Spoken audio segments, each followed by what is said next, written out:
السلام علیکم اسٹوڈنٹس، آج کی ویڈیو میٹرک کے اسٹوڈنٹس کے لیے ہے جنہوں نے ابھی پیپرز دیے ہیں، اور آج کی ویڈیو میں آپ لوگوں کو بتاؤں گا کہ میٹرک کے بعد آپ کو کیا اسٹڈی کرنا چاہیے، کس فیلڈ کا اسکوپ سب سے زیادہ ہے، اور میٹرک کے بعد آپ کیا کیا اسٹڈی کر سکتے ہو، اور لاسٹ میں آپ کو بتاؤں گا کہ میرے مطابق آپ کو کس فیلڈ میں ایڈمیشن لینا چاہیے۔ تو ان سب سوالوں کے جواب جاننے کے لیے ویڈیو اینڈ تک ضرور دیکھیے گا۔ میٹرک کے بعد آپ کو دو چیزوں کے بارے میں انفارمیشن ہونی چاہیے۔ پہلی، آپ میٹرک کے بعد کیا اسٹڈی کر سکتے ہیں، اور دوسری، جو بھی آپ اسٹڈی کرو اس کی کیا ریزن ہے کہ آپ جس بھی فیلڈ میں ایڈمیشن لینا چاہتے ہو اس کی کوئی خاص وجہ ہونی چاہیے۔ میٹرک آپ کی پہلی اسٹیج ہوتی ہے جہاں آپ سبجیکٹ سلیکٹ کرتے ہو، یعنی کہ آپ سائنس پڑھتے ہو یا آرٹس پڑھتے ہو، اور اگر سائنس پڑھتے ہو تو آپ کمپیوٹر کے ساتھ پڑھتے ہو یا بایولوجی کے ساتھ۔ میٹرک تک آپ کو ان چیزوں کے بارے میں زیادہ انفارمیشن نہیں ہوتی، اور آپ کسی فیملی ممبر یا کسی دوست کے کہنے پر سبجیکٹ چوز کر لیتے ہو۔ میٹرک تک اس چیز کا زیادہ اہمیت بھی نہیں ہوتی، کیونکہ اگر آپ چاہیں تو میٹرک کے بعد فیلڈ چینج کر سکتے ہیں، یعنی کہ بایولوجی والے students F S C medical کے علاوہ ایف ایس سی انجینئرنگ اور آئی سی ایس بھی کر سکتے ہیں۔ کمپیوٹر والے اسٹوڈنٹس آئی سی ایس کے علاوہ ایف ایس سی انجینئرنگ بھی کر سکتے ہیں، اور آئی کام اور ایف اے بھی کر سکتے ہیں۔ لیکن آپ میٹرک کے بعد جو بھی سبجیکٹ یا فیلڈ چوز کرو گے، سلیکٹ کرو گے،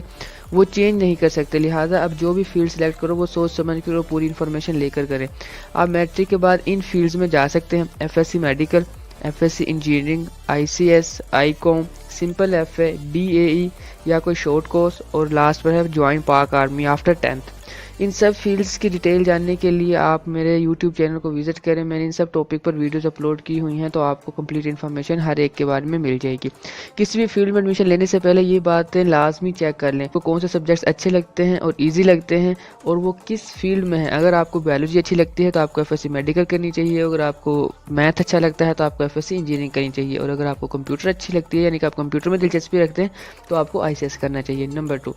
آپ نے فیوچر میں کس ٹائپ کی جاب کرنی ہے، اور جس فیلڈ میں آپ ایڈمیشن لے رہے ہیں کیا اسے اسٹڈی کر کے آپ کو یہ جاب مل سکتی ہے۔ فار ایگزامپل، اگر آپ نے سافٹ ویئر ڈیولپر بننا چاہتے ہو تو آپ کو آئی سی ایس کرنی چاہیے، اور اگر آپ بینکر یا اکاؤنٹنٹ بننا چاہتے ہو تو آپ کو آئی کام کرنا چاہیے۔ اس کے بعد ہے نمبر 3، آپ کو فیوچر میں کیا بننا ہے اور اس کے لیے کیا اسٹڈی کرنا پڑے گا۔ اگر آپ ڈاکٹر بننا چاہتے ہیں تو آپ کو ایف ایس سی میڈیکل کرنی پڑے گی، اگر آپ انجینئر بننا چاہتے ہیں تو آپ کو ایف ایس سی انجینئرنگ کرنی پڑے گی، اگر آپ سافٹ ویئر انجینئر یا کمپیوٹر کے فیلڈ میں جانا چاہتے ہیں تو آپ کو آئی سی ایس کرنا چاہیے۔ اس کے بعد ہے نمبر 4، میٹرک کے بعد کی اسٹڈی کے لیے یہ بات بھی بہت اہم ہے کہ آپ نے میٹرک میں کیا اسٹڈی کیا تھا۔ اگر آپ نے میٹرک میں بایو رکھی تھی تو آپ کو ایف ایس سی میڈیکل کرنی چاہیے، اگر آپ نے میٹرک میں کمپیوٹر رکھی تھی تو آپ کو آئی سی ایس کرنی چاہیے، اگر آپ نے میٹرک میں آرٹس رکھی تھی تو آپ کو میٹرک میں آگے بھی مطلب جو ہے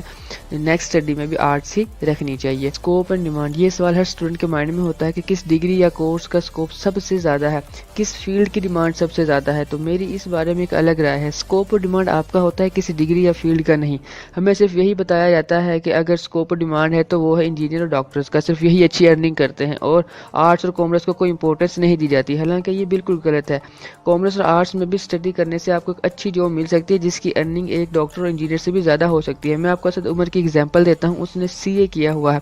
اور وہ پاکستان میں 70 لاکھ تک منتھلی کماتا رہا ہے، اور سی اے اور اے سی سی دونوں کامرس کے کورسز ہیں۔ اگر آپ پاکستان کے امیر ترین انسانوں پر نظر ڈالی جائے تو ان میں موسٹلی بزنس مین ہیں، اور بزنس مین بننے کے لیے آپ کو سائنس اسٹڈی نہیں کرنی پڑتی۔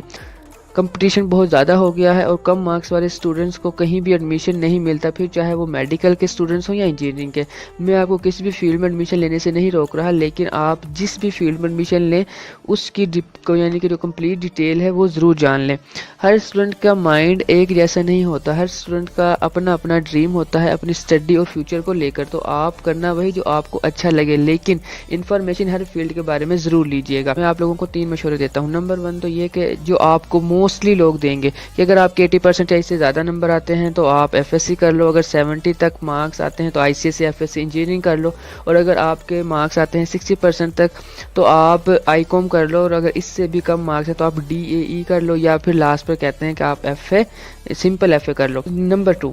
وہ کرو جو آپ کرنا چاہتے ہو، جو آپ کو اچھا لگتا ہے، جس میں آپ کچھ نیا کر سکو، کچھ الگ کر سکو۔